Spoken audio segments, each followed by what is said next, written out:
Hi, my name is Isabelle Chico.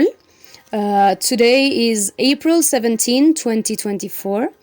My name on social media is iChicoArt, and I am a French and Mexican visual artist. I do mostly oil painting, but I like to work with different medias as watercolor, ink drawing, acrylic painting. I started doing sculpture 7 years ago, and 3 years ago I started tattooing. I also like to do mural painting every time I get the chance or a job comes along, but I mostly do figurative oil painting focused on nature and animals. I live in the beautifully chaotic Mexico City, and this definitely impacts my work in many senses. It's such a big city that I often find myself abstracting from the noisy urban exterior in my studio. But on the other hand, it's a city full of museums, history, architecture, parks, colorful personalities, and so many other elements from different periods of time, for example.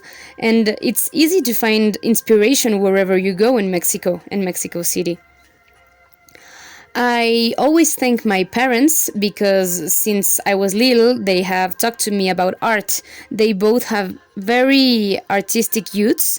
They love to draw and paint. And my mother, for example, was thinking that she wanted to be a scientific illustrator.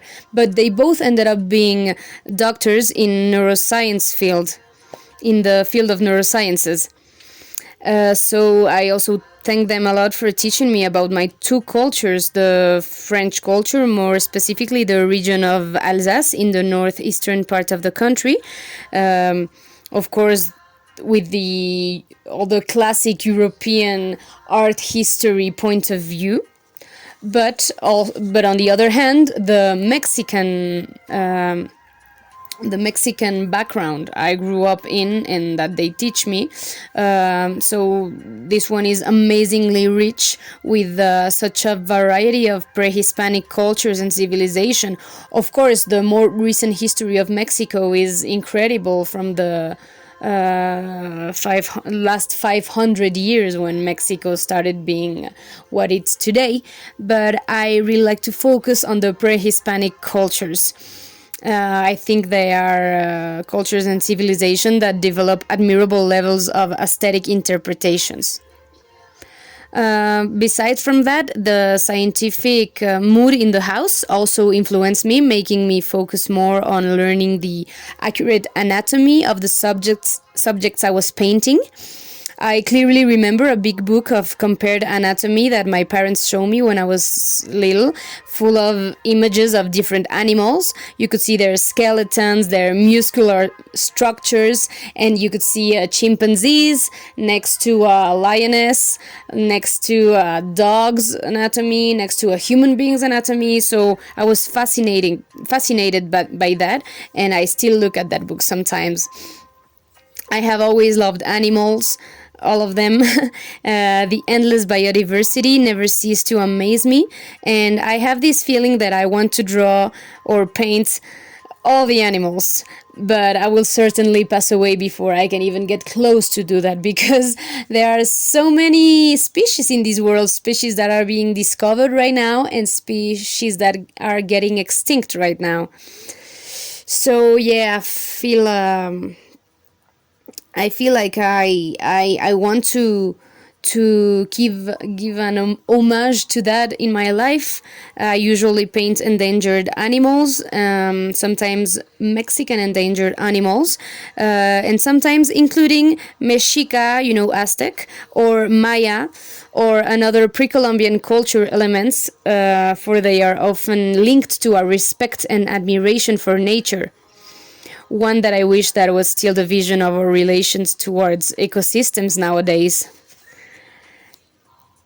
So my biggest influences are, on the one hand, the very classic and Renaissance artists, European artists, of course, like Gustave Courbet, or the Spanish Goya, or the French painter Delacroix.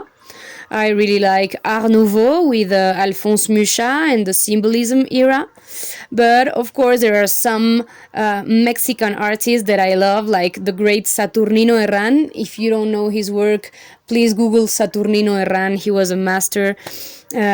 Some call him the painter of the Mexican Revolution. But there's also Dr. Atl, González Camarena, Diego Rivera, Leonora Carrington. And also, I really like traditional Japanese art. I'm sorry if it's a long list, but I think artists must always have the curiosity to see, to never stop learning, because then you realize that you have to be humble and you can always get better by learning and learning through all your life. Right now, I'm focusing on 4 projects. The first one is the painting of animals and trying to participate as in art shows as often as I can to promote my canvas art. But there is also the mural project that I'm currently painting.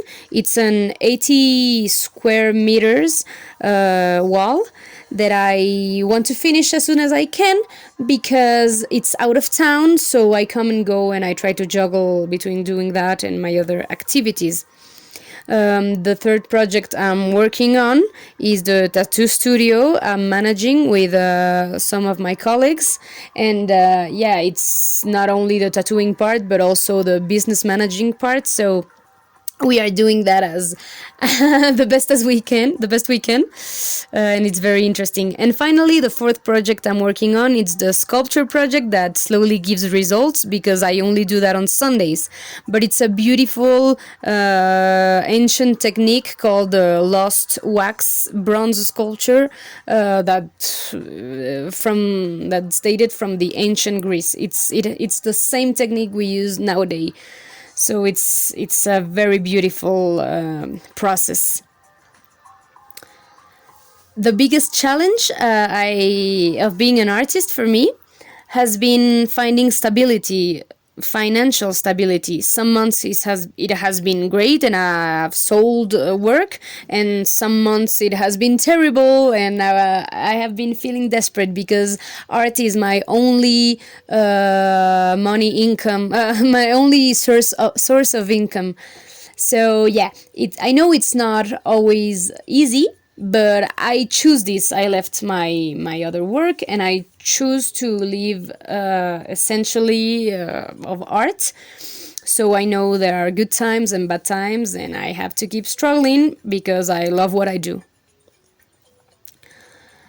If I could advise my younger self in some way, I would tell her to trust her calling.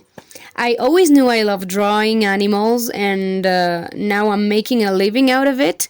But I was in denial for so many years, thinking it could just be a hobby, that I was not going to be an artist. So I studied urban planning. I worked for a while in that, and I quit. I quit the office to become officially a visual artist. So I often wonder where I would be if I had started earlier as a professional artist.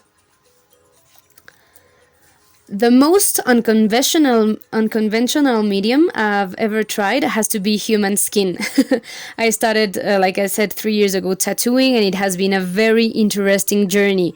Not at all what I expected when I started. It's a totally different art language, if you choose to see it as an art form, because there is also a debate for some tattooers whether it is art or not art. But yes, it has definitely amazed me to learn this new technique.